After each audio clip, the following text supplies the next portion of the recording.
Welcome to the CNBC Africa debate, coming to you live from the World Economic Forum in Rwanda, Kigali. And of course, we're bringing you this debate on Africa's pathways to transformation, how African economies are going to navigate the changing global context. In this session, we'll be focusing on delivering inclusive growth, leading the digital revolution, and driving sustainable investment. Joining me to take this discussion further is Claver Gatete, the Minister of Finance and Economic Planning of the Republic of Rwanda. Pravin Gordhan, Minister of Finance, South Africa. Makhtar Diop, who's Vice President, Africa, World Bank, Washington. Bineta Diop, who is the founder of Femmes Africa Solidarite, and also the AU Special Envoy for Women. And we're also joined by Fredrik Jejdling, who is President and Regional Head of Ericsson Sub-Saharan Africa. Thank you all very much for joining me. Minister, firstly, I want to take this opportunity to say thank you very much for hosting us in Rwanda. It has been a fantastic experience, and I think we've all bought in to remarkable Rwanda, as the branding has been stipulating. Thank you very much. When doing the research for this debate, a stat stood out for me, and that is that 70% of Africa's population is below the age of 30. So I wanted to shake up the demographic. And we have got 4 global shapers in the audience to open the line of questioning to our esteemed panelists. So if you can identify yourself, I'd like to start with Tekeste Nego, who's a global shaper from Addis Ababa Hub, Ethiopia, and if you can bring your voice to bear on the discussion about to proceed. Thank you. Hi, I'm Tekeste. I'm a global shaper from the Addis Ababa Hub. 1 month leading up to this forum, we, the Global Shapers community, conducted a campaign called Internet for All, and we have identified steps that we're going to take this beyond the buzz. When you get back to office on Monday, what are the concrete steps that you're going to take to help Africa achieve Internet for All? Thank you. The question revolves around Internet for All and what are the concrete steps that will be taken on Monday morning for South Africa, Minister Gordhan. I'm waiting for the next question. My colleague, the Minister of Telecommunications, is somewhere either in here or around here. And what I owe him when I get back within the next 72 hours of Monday is to help him to solve a procurement problem that he has in relation to the speedy implementation of broadband in South Africa. And once we cut through that, we have the beginnings of Internet for All. And I think we must also allude to the fact that the Wi-Fi on the buses is even leading the forum in Davos, Minister. Thank you. Next global shaper is Lauren Upping, Global Shaper, Cape Town Hub, South Africa, and she's the founder of Africa Health Placements. Hi, I'm, as she said, Lauren, from the Global Shaper from the Cape Town Hub. Yesterday, Mama Graça Machel said that we can't afford to go into the 4th Industrial Revolution owning half of our human capital on this continent. The World Economic Forum has also released a report now on Internet for All, and it states that women are 50% less likely to have access to Internet. How can we make sure that women are connected, but they also are leaders of the digital transformation?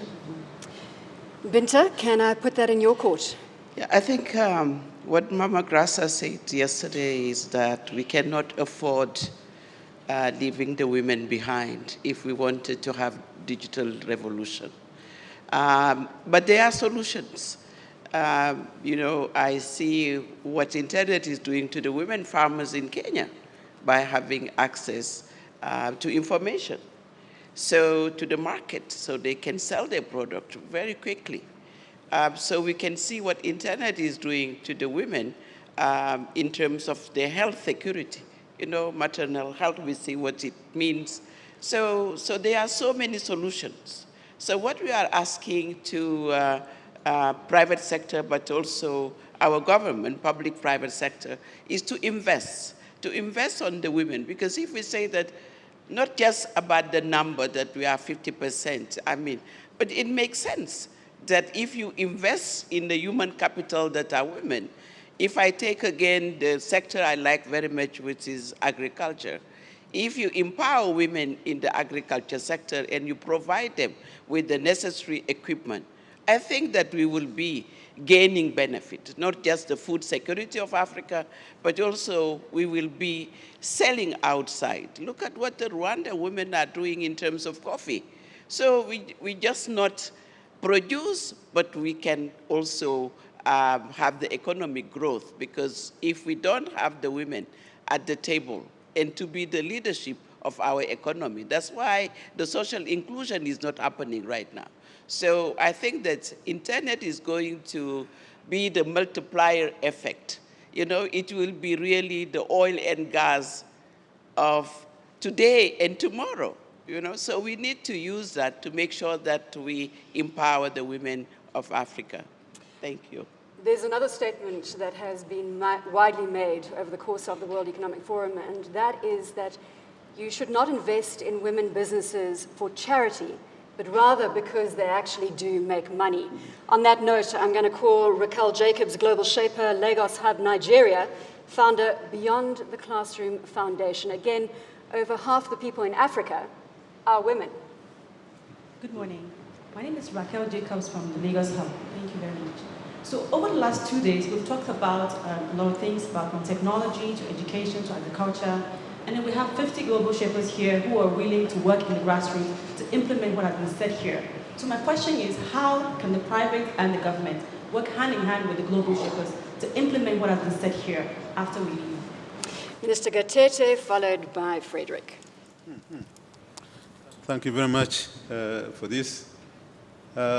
First of all, let me just give a comment to what has been said. I was just wondering, the way we came here from the airport to here, and the people from the WEF team that have been assisting us.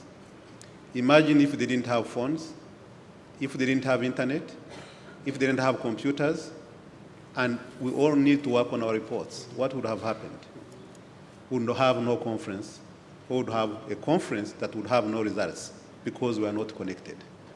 This connectedness should not be only left for the people like us. It should be for everyone because we are benefiting from it, and other people who are not here can also benefit from it. And that's why Internet for All is a necessity. It's no longer a debate, it's a necessity. The debate should be how do we roll it out to everyone. This is the point that I wanted to make first. Then secondly, as she said, and this point was also raised by Grasa Machel yesterday, we've been discussing about agriculture, about energy, about Internet for All, transformation.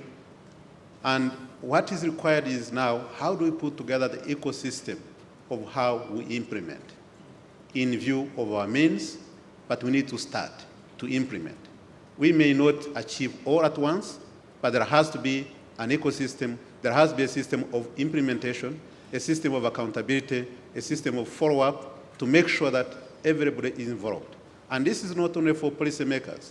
This is for the government, this is for the private sector, for the shapers, for the civil society, understanding what we need to implement, and then putting a mechanism where everyone is involved. There's no shortcut. We all have to get involved, but there has to be a framework under which you perform so that we can be able to achieve results. Oscar Mena is a global shaper from the Nairobi hub in Kenya. He's the CEO of Business Mind Africa. Oscar. Good morning. My name is Oscar Mena from Nairobi hub. Agribusiness runs in my blood. But interesting is that Africa has the highest number or highest amount of unutilized agricultural resources in the world, but yet we're still a net importer of food. And in the line of the theme of this year's WEF, which is digital transformation of African resources, what can we do? One, to be able to deal with the number one issue in Africa, which is food. Second, to make the continent a net exporter of food. And third, to create new jobs and businesses for youth and women in agribusiness in Africa. Thank you. Makhtar. Thank you very much.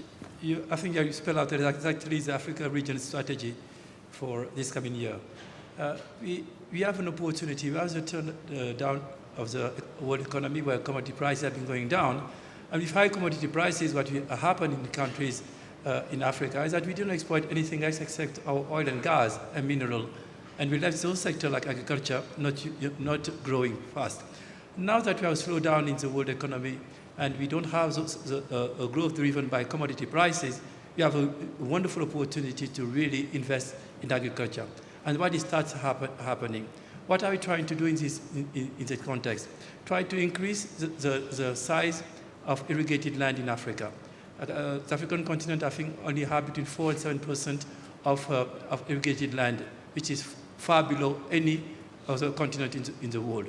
Secondly, we try to reduce the risk for the farmers by bringing insurance to the farmers so that when there is an external shock, they can benefit from it. Third, to increase access to technology. What happened in agriculture in Africa is that the slow increase that we have was only through factor accumulation, more land, more product, but the productivity has been flat over the last 2 decades. We need to have the green revolution in Africa, and that's what exactly we're trying to do in our program this year. So this is a wonderful opportunity to increase the production of food, which will be helping having a smooth urbanization, because we're able to feed people who are moving to the cities and increase income of people in the rural areas. And that technology for it is a central part of it, because, as Binta said, it allows farmers to be connected to markets. Fredrik, my huge apologies. I wanted you to comment on the public-private partnership elements, so please do come in. I must say kudos to your public relations department. As I was walking up the stage, I got the announcement about the interoperability switch, which has just been announced in Rwanda, and maybe you want to start there, given the timing of the announcement. Sure. No, thanks for that. I think, first of all, the collaboration between the various players is fundamental for driving internet forward. I think we as a technology provider, of course, it's a role to play in terms of developing technology that is affordable, that can penetrate further out into geographies to connect more people. Likewise, the government, the regulatory, has a big responsibility in setting an environment that is conducive for growth.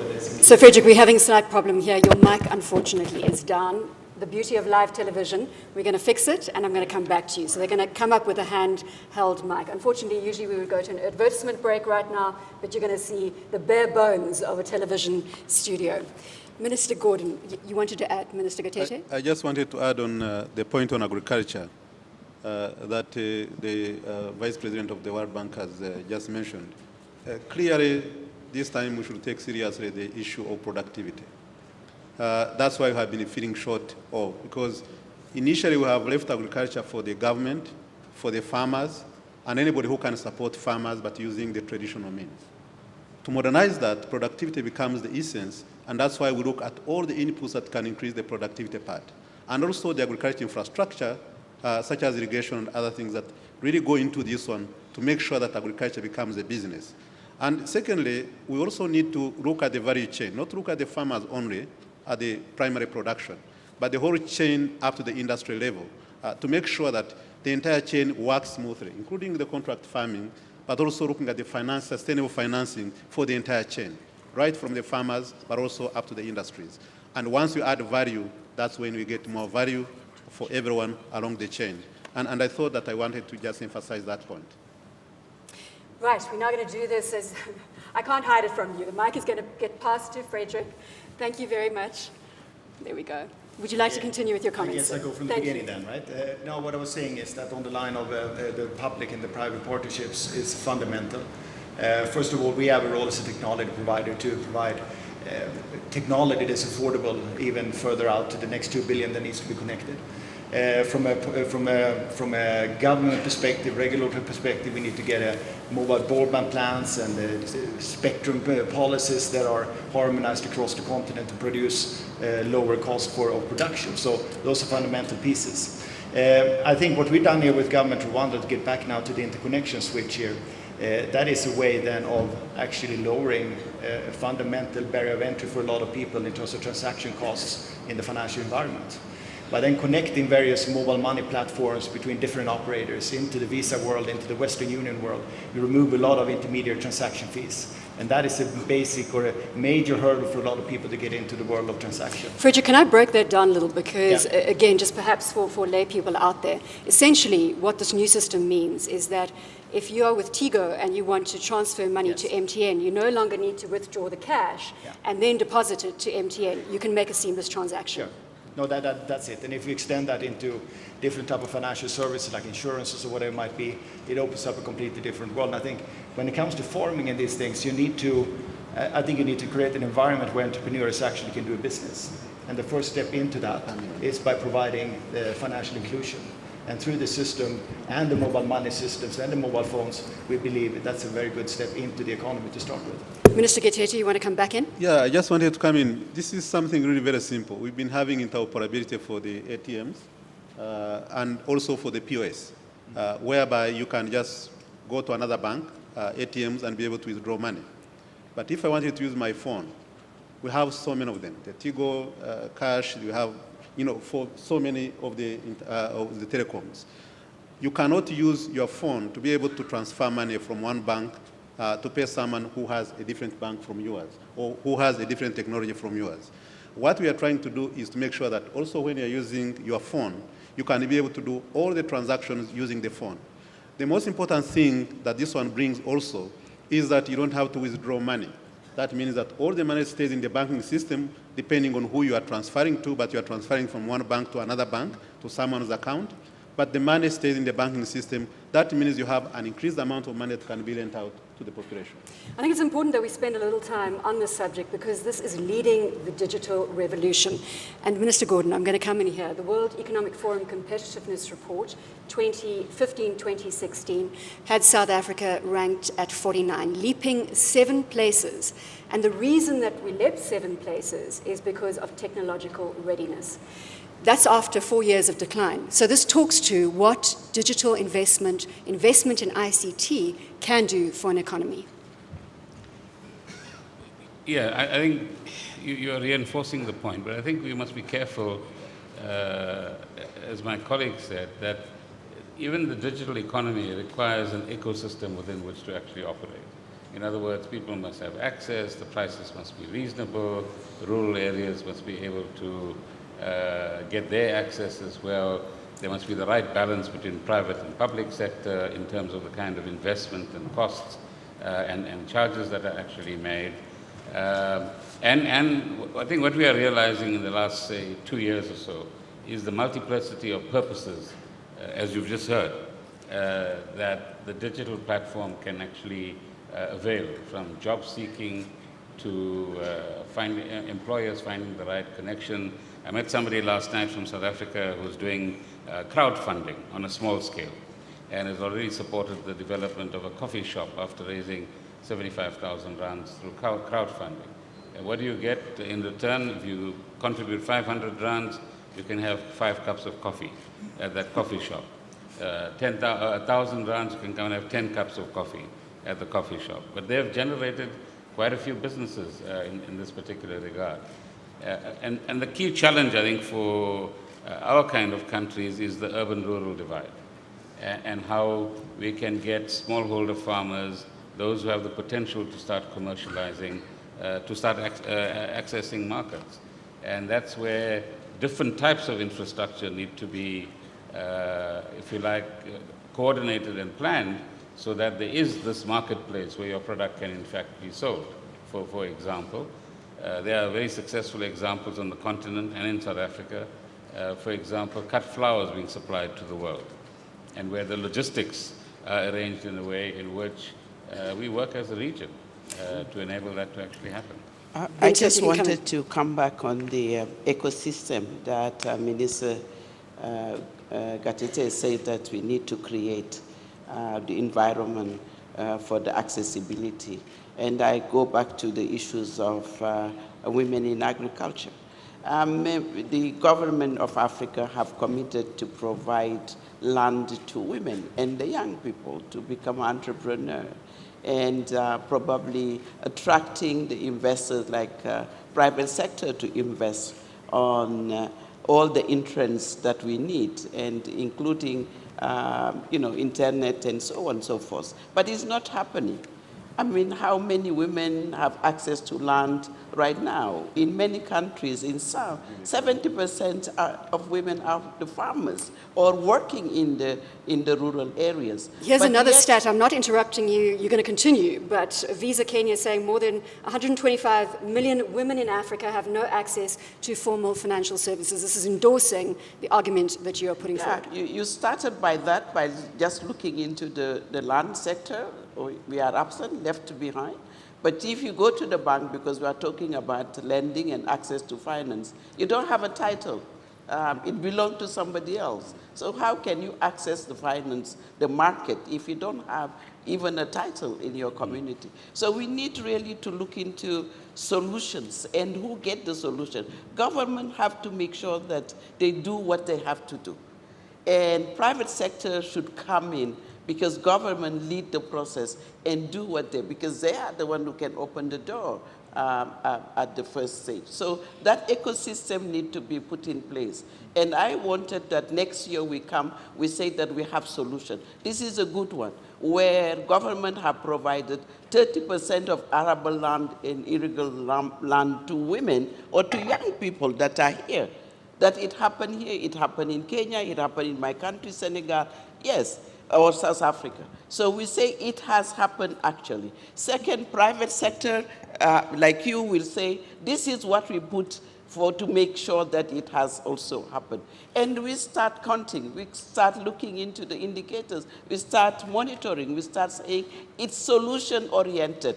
We have talked enough. I think now it is really we need to invest, each one of us, including the women farmers that so are you've galvanized, available. Binta, you've galvanized most of the men on the panel, because I've got nods from Minister Gatete, from Makhtar, and from Fredrik. Yes. So less about, sorry, I missed yours, Minister Gordhan, I apologize. So we've got nods across the board. Everyone wants to come in here. It's less about the talk, more about the action. So gentlemen, beware. We need action right now. Minister Gatete. Yeah, I think the point she's raising is very, very important. You cannot talk about access to financial services if you don't have land. Luckily, in our country here, all the land is registered. And it also, we have in place also the law that allows women to also have the same rights as men on accessing land.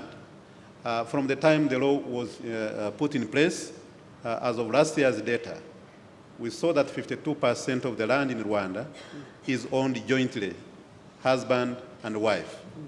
And then 26% of the land is owned by women only, and 18% is owned by men only.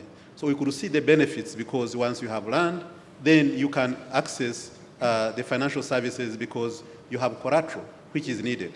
At the same time, you could also, of course, use it when you have the community exchange, where the warehousing receipts can also be used against your land to make sure that as you produce, you can use your produce, but also the land as a backup, meaning that actually have options, equal access and equal options like men.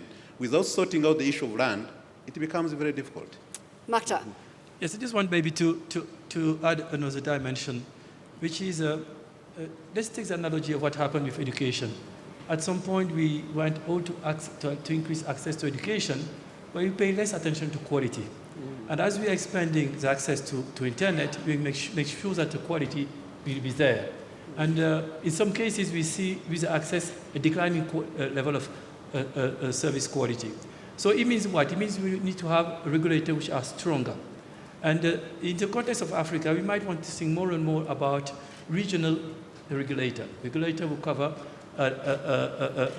all of a region, and it can have standards which are common across countries, but also has more power in enforcing regulation. I think that's what the East African community is moving towards, and I've been able to remove fees between countries. The second one is the content of internet. Let's make sure that as we are expanding the access to internet, the content coming from Africa increases. We don't want to continue being net important of content of internet. Let me give you an example. We have the cinema industry in Nigeria. We have the music industry in West Africa. Let's make sure that the content that our service and cultural industries produce is exported, and the copyrights are there to help the producers to get the resources. Last point is South-South cooperation. We have here people who have been developing application, very interesting application. But I'm not sure that outside their own country, people know on the other side of Africa what they are doing. What about doing having an extra effort to make sure that when an application is developed in Kenya by a Kenyan developer, it's known in South Africa or it's known in Senegal, and that we can use this application, because today, from what I've seen, there are applications that are developed on internet which are extremely good quality by people in Africa who don't have access. Last point. Last point is to be able to risk-taking. This is a business which also have a lot of casualty, because it's innovation. And when you are in the US, you have Chapter 11, and you can rebound and do. We don't have something similar in Africa. So you have a group of people who are young, innovative, but we don't have the safety net which allows them to rebound if they face some challenges. And that's another thing that we need to think about if you want to have really the IT revolution that we would like to have in Africa. Fredrik. Now, just bringing the point along, if you now create an environment conducive to growth, if you create this ecosystem that we put in place, we have a pretty positive view of what it can impact a continent like Africa. For example, if we look at the mobile broadband subscriptions today, there are about 150 million of them. We expect to go to about 800 million by 2021. And if you combine that mobility broadband with the cheap storage solutions like the cloud, you provide an innovation platform and a platform for inclusion that has never happened before. And what that does actually, it brings the power shift from institutions like, for example, mine, potentially for governments, because the information or advantage might not be there. So you create 800 million potential entrepreneurs that could develop an Uber of Africa, that could develop something else in farming or whatever it might be. I think to be a little bit more practical about it, I understand for this to happen, there are also some very local African consideration, like the ticket to land ownership and these kind of things that might need to be added to this sort of global thing that we see. And with different tonalities, we believe this global thing we're seeing will apply equally as much for Africa, but probably a higher speed. Mr. Gordhan, do you want to come in here? Yeah, on the land question, I think in many parts of Africa, including South Africa, you have communally owned land where you cannot get title deeds. Therefore, you cannot use it as collateral to raise loans. And so part of the transformation that we are talking about in Africa is the question of traditional leadership, the kind of controls and rights that they have versus democratic rights of women and men in those particular environments. The second point is around financial innovation and different types of products. I think the bigger banking institutions and financial institutions need to invest a lot more in terms of providing new types of cheaper products at the lower end of the market, so that financial inclusion really does mean something and is not a marginal corporate social responsibility activity that they actually engage in. And perhaps WEF should start measuring the extent to which these financial institutions are contributing to the bottom 40% that the World Bank talks about, and their access to finance and financial facilities and so on. And perhaps the third point, to reinforce what Makhtar was saying, is that we need to move beyond national ecosystems to regional and continental ecosystems as well. And the quicker we do that, using the cloud or any other mechanism, the faster we're going to be able to potentially leapfrog. I was talking to some people last night at your soiree who come from Europe and says, I doubt whether Africa is really engaging in a leapfrogging exercise.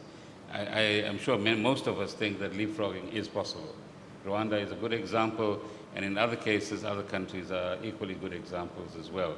So we should set our ambitions a little bit higher and also get to a point where we can sell technology developed in Africa to Ericsson, not only buy Ericsson's products in Africa. Let's move to driving sustainable investment, which really builds on the conversation that we're having. And post WEF Africa, which was held in Cape Town, we spoke then, Minister Gatete, about the Central Corridor. This is Kenya, Uganda, Rwanda, and South Sudan.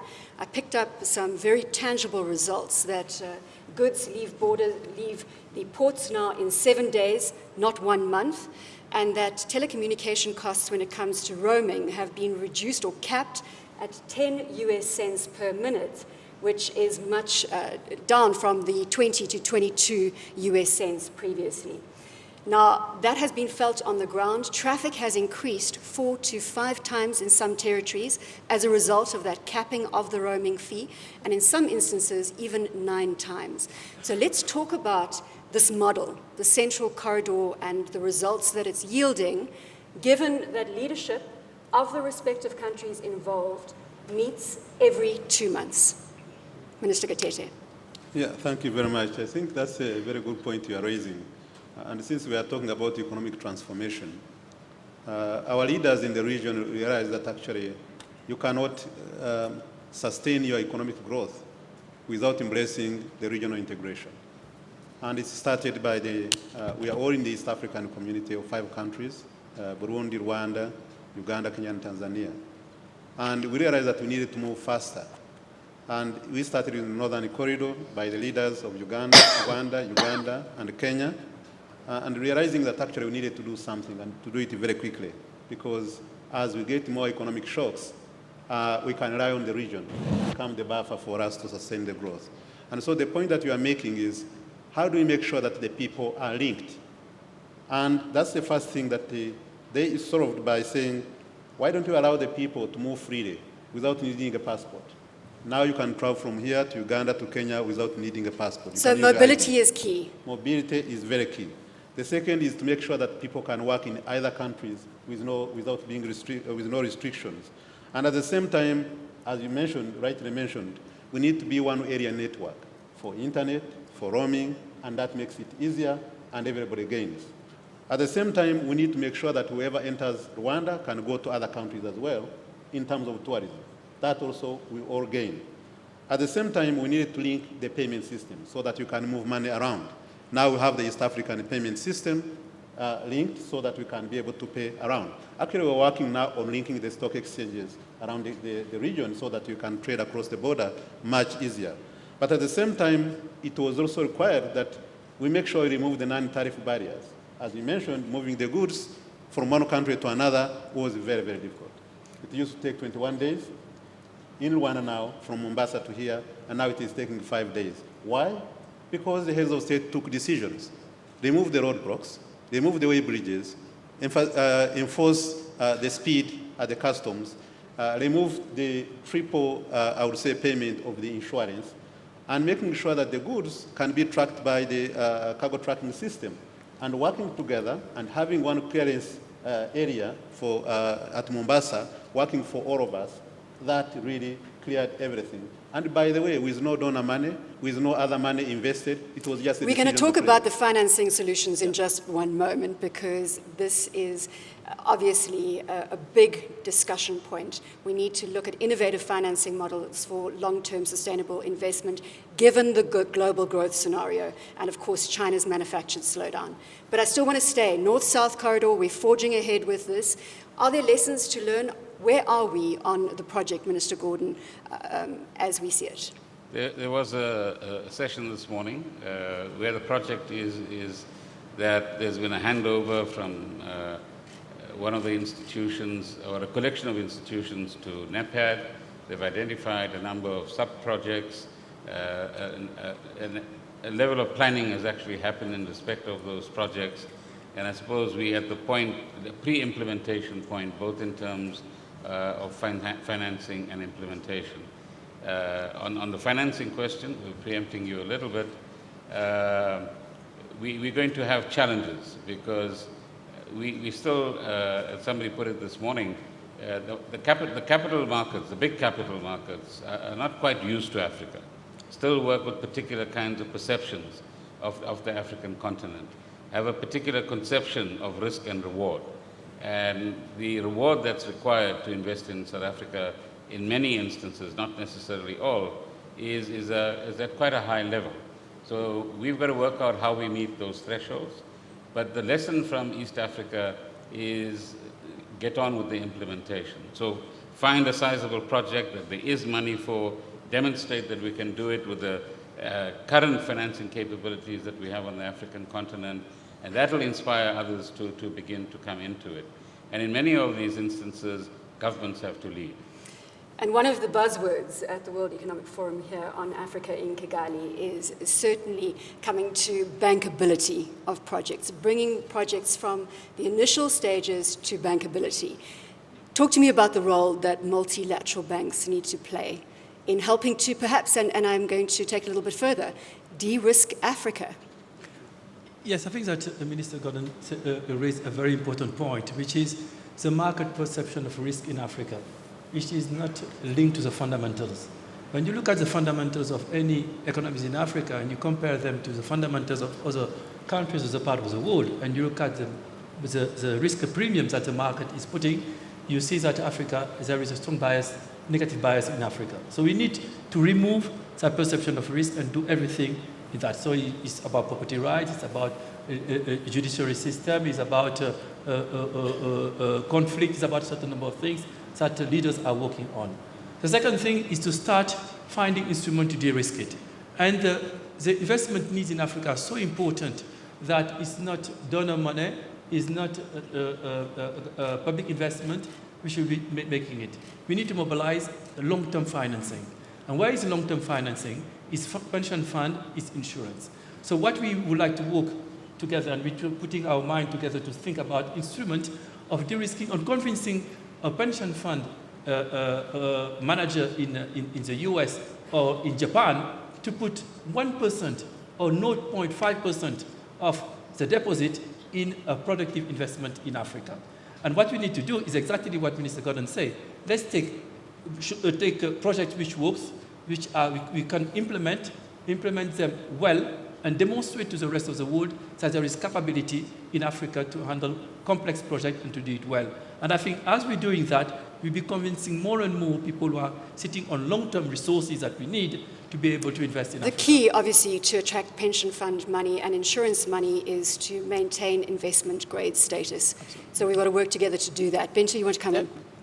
I think I agree with what Makhtar and Minister have said in terms of opening the market, but also making sure that we invest more from the bank, ADB, but also the World Bank and others. But I have one question to Makhtar, because I know that you are more or less providing all the necessary financial support to our governments, and governments are here, the World Bank, the ADB, all of them.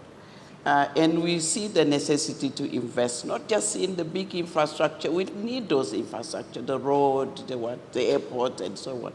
But what about investing on the people themselves? When I look at the bank, they will tell me, no, we just fund the government. Now, we don't see how we can go to the women themselves and lend them the money. But they can do it in a different way. We need just to think out of the box. I know that the bank, the World Bank, is improving the system. But we wanted to know by today, how do you going to unlock that and make sure that it trickles down to the people? So we have a scenario here where we've got Diop versus Diop. Yes. Makhtar. So job 2 is answering to job 1. So what he says is that we are doing something. As you know, in the Great Lake region, we are funding a large project to support gender-based violence, and which was directly given to non-governmental entities to implement with the support of the government. We are using more and more the non-governmental organization to implement our projects, particularly in fragile states where we think that the capability and capacity is not easy. In terms of gender financing, all our projects now have a particular gender aspect on our project, where we try to make sure that that group is targeted and given the adequate resources to be able to give the development challenges. Third, we are also working with the government, because our institution needs to have a sovereign guarantee when we are lending. So to a country, because the Minister for Finance will be responsible for repaying their debt, so they have to provide that guarantee. What we are seeing more and more is that governments are very open to get the money and find a way to retrocede that money to non-government organizations to implement those projects. And we are seeing... Makhtar, I'm going to need to jump in on the Diop conversation. Go to Fredrik. I want to come into de-risking Africa. And I had Hans Vestberg, the global boss of Ericsson, in Davos on the CNBC Africa debate. Very, very optimistic about the Africa story and that you are here for the long term. But there must be a point when red flags do occur and it's difficult to convince your global board to pursue an investment strategy. What is the number one risk for you?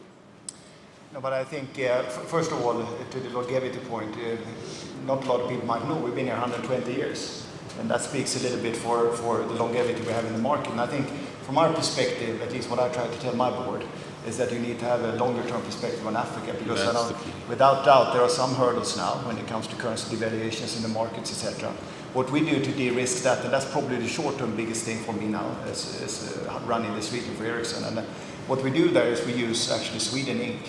a lot, and we use government-funded, secured financing for a lot of build-outs that we do across Africa. And that's an intermediary step to de-risk the shorter term. Medium, long term, I don't think you can. You have to ask my board, but I don't think you will find anyone who is not in for the opportunity in Africa over medium long term. Minister Gordhan, you want to come in? Yeah, just to reinforce 2 points. One is long-term financing versus what currently is largely short-term financing. And so unless we resolve that mismatch, which is probably linked to my second point, but we've got to resolve that in one way or another. And somebody sitting in this audience or sitting at Davos at some point in time needs to have faith in Africa, get a better sense for what is going on, and help us to set up more demonstration projects which will get that wheel turning. The second is, language plays an important part in communicating who we are and creating the perceptions of what we are. Are we really wanting to de-risk South Africa? Or are we saying, come and understand Africa better? Because there's risk all over the world. If the United States elections go in a particular direction, how much more risk is there? But the visible Europe stats... at the moment is, gravitating around 1.5% growth. There are other parts where there are serious geopolitical problems. So comparatively, we might actually have vast parts of the African continent that are not understood well enough, but are potentially there for very nice returns for business people to come and work with us on. So a number of the external measurements, the reports out there, are working against us. And I refer now specifically to the IMF's recent report on sub-Saharan Africa. And I know that you can't paint Africa with one brush, but the reality is that GDP growth for 2015 came in at 3.5%. For 2016, it's forecast at 3%. That is half the average of 6% over the last decade, and it is marginally above population growth. That 3.5% for 2015 is the lowest level in 15 years. I know that you cannot paint Africa with one brush. I'm going to say it again. And there are winners and there are losers right now, and a lot of it is driven by that global oil price and what is happening to the commodity shocks. But I want to come back to something else that potentially can insulate us, and that is Minister Gatete. We chatted in Washington recently at the spring meeting on deepening domestic funding, deepening our local capital markets, and funding African projects with local capital. Your thoughts, sir?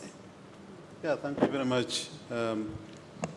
What is very clear, and that's what actually they were discussing when they were talking about financing. Traditionally, our development has been mainly financed by governments.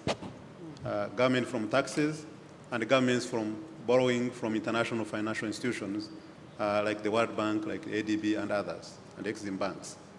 But we realize that to sustain the growth, you need the private sector. And the private sector requires resources. In a country where you don't have a capital market, they rely on deposits in the commercial banks. And that deposit is short-term, and it's not enough. And they cannot go to the international market to borrow because their ratings are low, or they don't have a system of rating the banking system. That becomes a problem. And that's why we need a capital market, which actually also attracts private money globally. All the public, the private, a vehicle that is known all over the world is a capital market. And that's why, in our case, we are also working to develop a capital market to make sure that we have a modern capital market here in Rwanda. But we are saying it's not enough. Since we're in a region, we're also saying, why can't we interlink our capital markets in the region? The one for Uganda, the one for Kenya, and for Tanzania, which we are discussing, and also having a platform that can be interlinked to all the capital markets, and they are treated as one block, as almost one capital market, and making sure that this can provide incentive, first of all, for the region, the insurance companies that you mentioned, the pension funds that you mentioned, those ones can invest anywhere in the region. And this becomes an incentive for outside private sector to have an assurance that if we invested in our currencies, if we invested in our facilities here in the region, that becomes useful. That has two advantages. Number one, there's more resources. Number two, they are also spending and there's no borrowing in hard currency, meaning that actually they buy our facilities in our local currency, but bring the hard currency within the country. That helps in terms of the external balance. It also helps our currencies in the region. Minister Gordhan, certainly the East African community may be leading with the charge on the Central Corridor, but when it comes to domestic markets, domestic funding markets, South Africa is the winner across the African continent. And perhaps what Minister Gatete is suggesting, and I'm going to just take the cue here, is that Africa could take the charge on integrating capital markets across Africa, given our strength in that arena. There was a stage when pension funds across parts of Africa were talking about consolidating their money. I'm not sure what has happened in the last year, but then creating the capacity to do exactly what Minister Gatete is saying, but on a broader scale. The second is that, for example, the Johannesburg Stock Exchange is working with many stock exchanges across the continent to do exactly that, create the stock exchanges that begin to attract capital. But one of the challenges that used to be the problem, I'm not sure if it still is, I've been away for a short while, every country wants their own stock exchange. Now, you can't have 54 stock exchanges on the African continent. We're going to have to give up a little of that sovereignty. So something needs to give in that area so that we can go forward. The third is that various institutions, including ones from South Africa, have been working across the continent, developing skills in treasuries across the continent to manage debt. And that's an important skill to have if we actually going to go into the capital markets and not get ourselves into trouble. And the last point, and it's a lesson from the current crisis that we have across the continent, arising from both the oil price drop and the commodity price drop, is when you borrow too much in foreign currency, you get yourself into trouble. And so the South African practice has been maximum 10% borrowing in foreign currency. And that's a lesson that I think that the continent can also emulate. But that means then that internal resource mobilization becomes quite critical. Yeah. African elites and others who profit from Africa need to pay their taxes. And that's what resource mobilization is about. Because if you do, then you increase the fiscal base. And the initiative by the President of Nigeria to say return illicit flows that are lying around in other parts of the world, let's put it politely, and stolen money must in fact be returned. And that money should be invested in the infrastructure that we're talking about. And that will give us an edge as well. But the last thing is that making speeches about these things won't get us there. We need to organize ourselves as an African constituency together with our partners from around the world and work towards these objectives, and I think those can be done. So I think we all realize less talk, more action. We are seeing tangible progress. World Economic Forum on Africa to World Economic Forum on Africa. We've got 5 minutes left. I'm going to leave it to each of our panelists to conclude, starting with Fredrik. It's been 3 days of robust debate. We're looking at Africa rising, Africa falling. I think everybody here leans to the optimistic side of that equation. Africa is still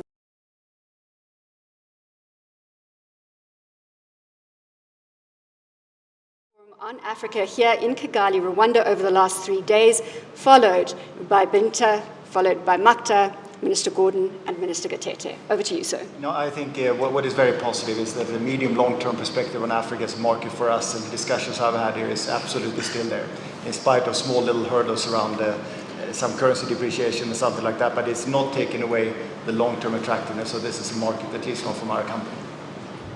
Bineta? Africa is rising, but also we need to be a bit cautious to say the people of Africa are not rising yet. So we need to make sure that when we meet next time, we invest more on the people of Africa. We didn't talk about it, but we need also to solve our problems. Some of those problems are our conflict.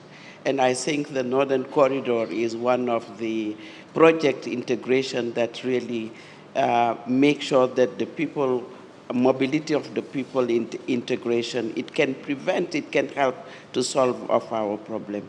The last thing that, and I can quote our friend Achaleke from the McKinsey would say, internet could account for about 10% of Africa GDP in the 10 years to come. So we need really to tap on the digital revolution, the gender revolution, because you see what Rwanda is doing. So we need to tap on those gender revolution, digital revolution, but also the agriculture revolution for Africa to continue to rise with its people. Thank you. You make the comment that we've seen what Rwanda is doing, and really you can't miss the billboards that also say that Rwanda is the best place for a woman to be in Africa. So that certainly is hitting home. Yes. And in particular, I was here in 1996, and so what Rwanda, the impact on genocide. I visited some of the places where the corpse was still there, women lying with the baby that have been killed. So I have seen Rwanda and that after genocide, and have seen Rwanda now. I think we need to applaud Rwanda's efforts and the people of Rwanda and the leadership of Rwanda.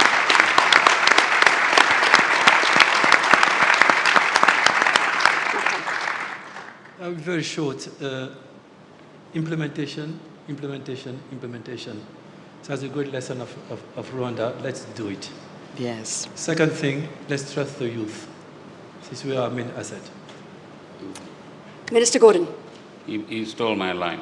So I was going to add the youth revolution to the other three, because if we've got the large number of youth and some of the enterprising people are here, if they begin to think differently, if they create a paradigm economically, socially, and politically as well, which means that we want greater inclusivity, we want the quality of life of ordinary people to actually improve, not just the elites at the top and the middle classes, then the African future, as a result of Africa rising, is going to be a very different proposition.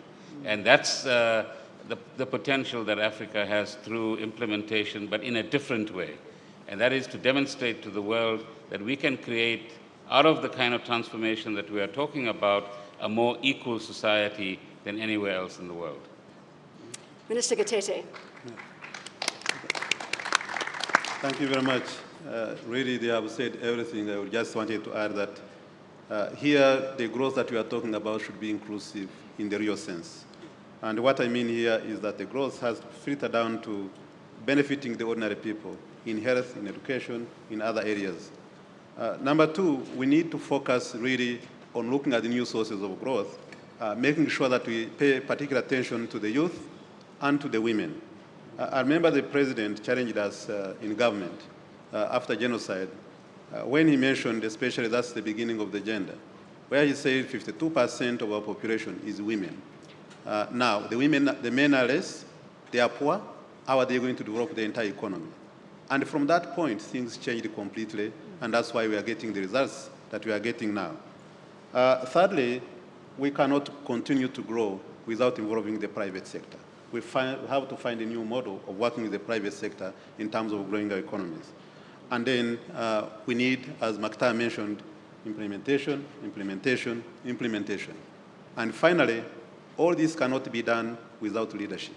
I wanted to say leadership matters, and this is a new topic that we also need to discuss at some point. Thank you so much. Thank you very much for joining us for this debate coming to you from the World Economic Forum on Africa, which is currently in session in Kigali, Rwanda. We've been discussing Africa's pathways to transformation. In summary, inclusive growth, implementation, implementation, implementation. Less talk, more action. Pay particular attention to Africa's women and Africa's children, and don't forget that the underpin to this all is leadership. Thank you very much for joining us.